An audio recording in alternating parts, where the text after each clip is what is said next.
bandiraɓe no gandirɗon ni eɗeni ɗo hande e lamorgo Sénégal woni Grand Théâtre ko hande woni ñalande folodiro ɓeɗo witeɓe Miss Littéraire e Francinkore walla Miss Littérature ɗum noon ko sukaɓe rewɓe kawri ɗo eɓe tolno e sappo en kawri ɗo e biteɗo Aminata Aw garɗo ga wallude hono Salamata Ousmane Diallo juɓɓinɗo ndeɗo ñalande kono kadi mbeɗa andi ko jignaɗo ete en calminimo jaɓɓoɗenmo taw haade mon yokkidde namde men ɗe.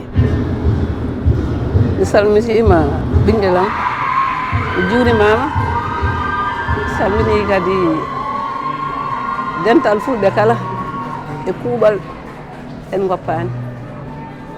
eɗen gari ɗo yettade wadde soutenir ɓimen Salamata Ousmane Diallo. D'accord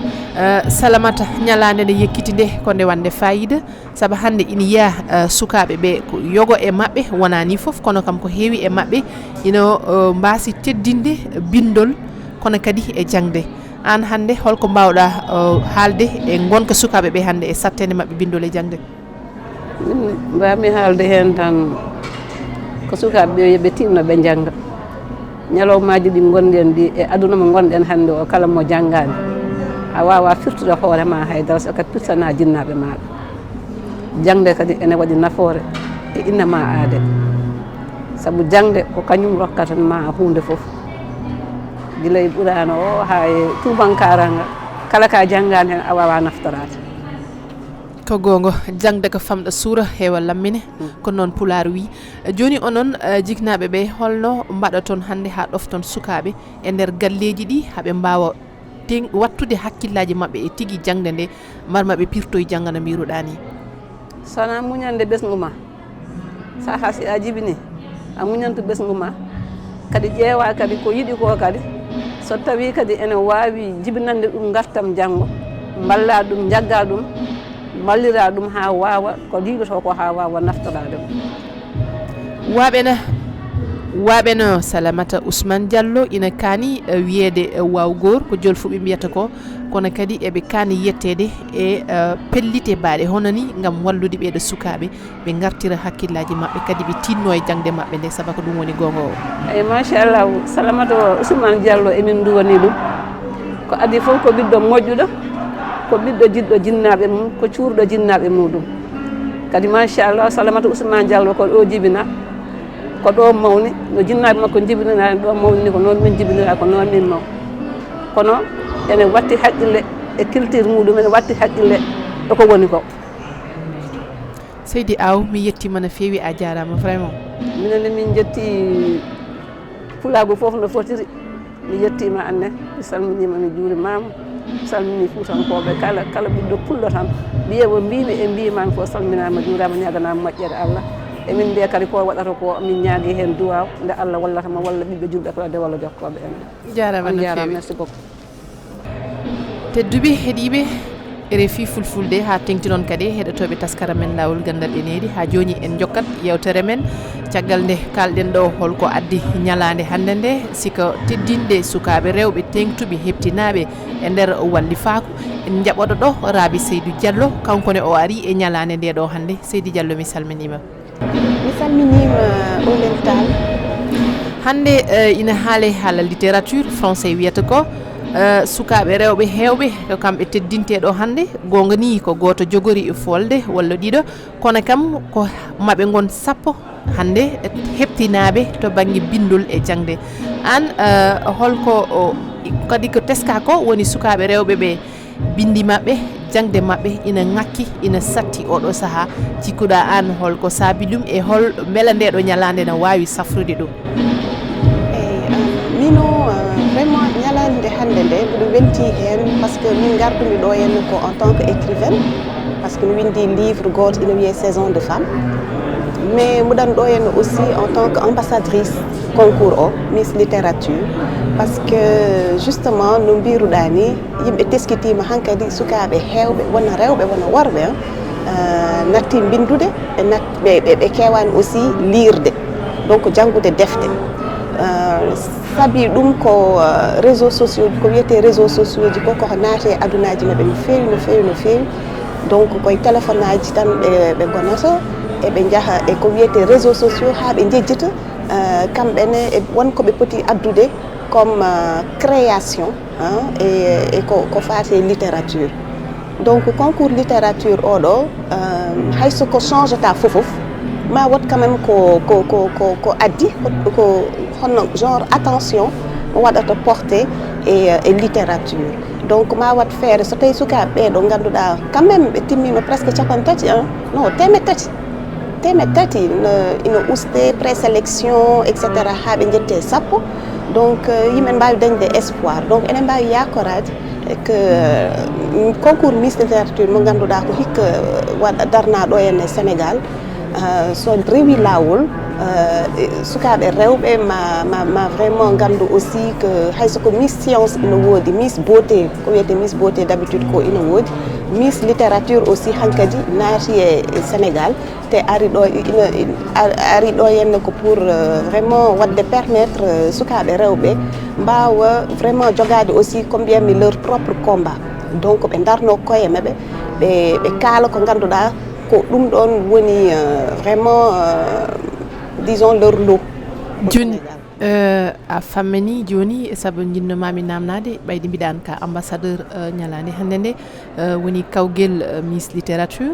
a fuɗɗima nane famminde min ko temedde ɓe gonno walla capanɗe ɓe gonno ɓe garti haaɓe gonti sappo beela aɗa wawi min ruttanade tan holno ndeɗo ñalande ardi holno concours o miijira holɗo mo fuɗɗi e haɗo tolniɗen ɗo hande ndeɗo ñalande. Concours o won gure goɗɗi e Afrique ɗi ganduɗa puɗɗima ɗum waɗi duuɓi 3 walla duuɓi 4 fuɗɗi koye Bénin kono ɗo henne Sénégal jogui ɗum vraiment ko biyeteɗo Salamata Ousmane Diallo kanko woni hoore concours Miss littérature kanko waɗi appel à candidature o yiya des partenaires uji noon mbaɗi appel à candidature ɓe mbi kala suka debbo dañƴo hakkude duuɓi 17 ha duuɓi 24 ina wawi nadde hen. Donc mbaɗa inscrire paɗa hen pièce uji ɗi ganduɗa ko ɗum ɓe namni. Donc alande kam 18 ans Sénégal ka majeur donc a sohlan autorisation parentale. Donc voilà ɓe mbaɗa inscrire so mbaɗi inscrire ha gas woni winditade nde ɓe bindito eyyi après ɗum ɗon woni wadde manifester candidature ɓe après so ɗum waɗi après ɓe nodde Dakar ɓe mbaɗane test ɓe mbatna test noon wonɓe ganduɗa gustama hen après ɓe mbattana kadi goɗɗo test oral woni présélection après ɓe mbattana goɗɗo test ha finalement yimɓe sappo cuuɓa hen sappo ɓeɗon noon rewɓe sappo ɓeɗon gummi wona tan Dakar ɓe goni ko ɗum woni aussi importance concours Miss littérature ko national. Donc won umminoɓe Matam won umminoɓe Ziguinchor won umminoɓe Diourbel won umminoɓe Thiès won gonnoɓe aussi Dakar mais vraiment et puis wona tan ni holno yimɓe cikkirta ni wona tan waɗoɓe no wiyete janggoɓe littérature goni hen wona tan yimɓe waɗoɓe lettre en nani ɗo henna waɗowo science won gonɗo EBAD donc EBAD woni kala jogotoɗo affaire defte ɗo henne e Sénégal e Dakar wonɓe ganduɗa mbaɗa ko génie civil donc voilà donc vraiment parmi les finalistes profilaji kewɗi nana hen te ɗum ɗon hollirta que littérature wona tan domaine mo ganduɗa sa waɗani science a wawa nadde hen. gonga littérature woni bindol woni jangde ɗum sa waɗi science walla no mbiruɗa ni a janggi mathématique sa wawa windude a wawata famde ko janguinteɗa ko sakaɗa waɗa goɗɗum donc hande onon kon windoɓe te kadi ko teska sukaɓe hande ɓe nane a haali ɗum e nder fuɗɗode haalama ɓe jangata defte no feewi yontere yawtude nde min jewtino kadi affaire ha joni woni batte sukaɓe rewɓe wonani sukaɓe rewɓe sukaɓe tan ɓe jangata no feewi ɓe bindata no feewi hande kadi en jokkitat ha joni nden ɗon toɓɓere to banggue bindol holko kanɗon wadde onon windoɓe ɓe ha balliton ɓeɗo sukaɓe noɓe bindiri ha labta noɓe jangguiri ha labta.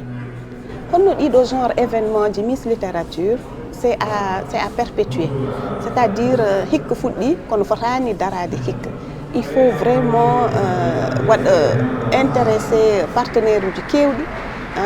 beele yimɓe ne mbawi vraiment andude wadde favoriser en tout cas janggugol e windugol law vraiment haysoko déjà Salamata wonko haali ko waɗi importance aussi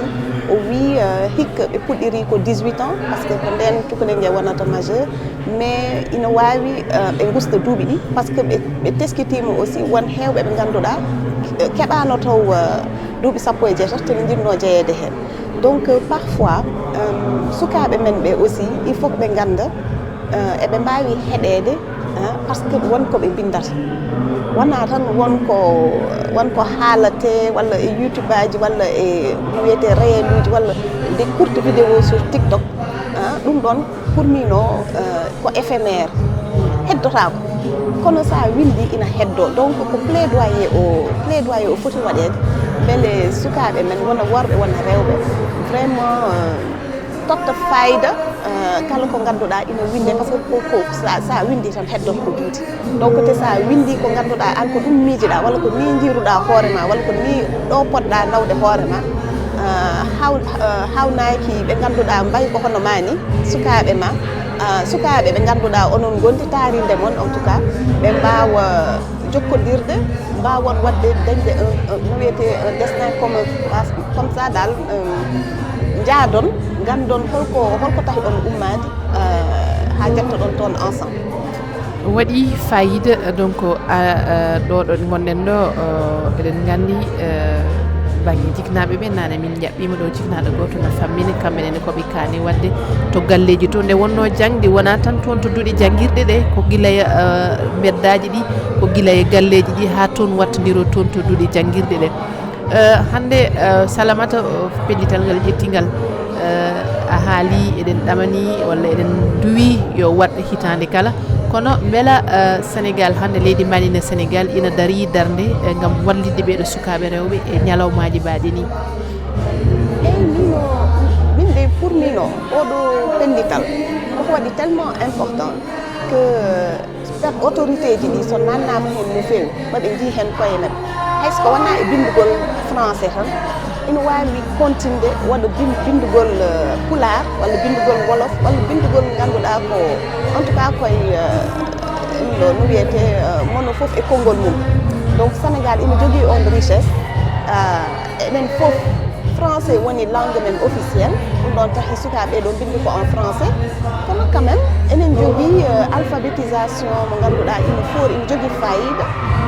donc mbawen hen wadde encouragé sukaɓe men ha ɓe mbaɗa maîtriser pulaar no windirte walla joola no windirte walla séréer no windirte donc pour min o ɗum ko première te en tout cas mbiɗo jogui espoir mbiɗo yakori que vraiment plaidoyer o ngol ɗo événement so waɗama relayé kono no foti waɗede relayé ni après ma waɗ beaucoup de suite Seydi Diallo mi yettima no fewi a jarama vraiment merci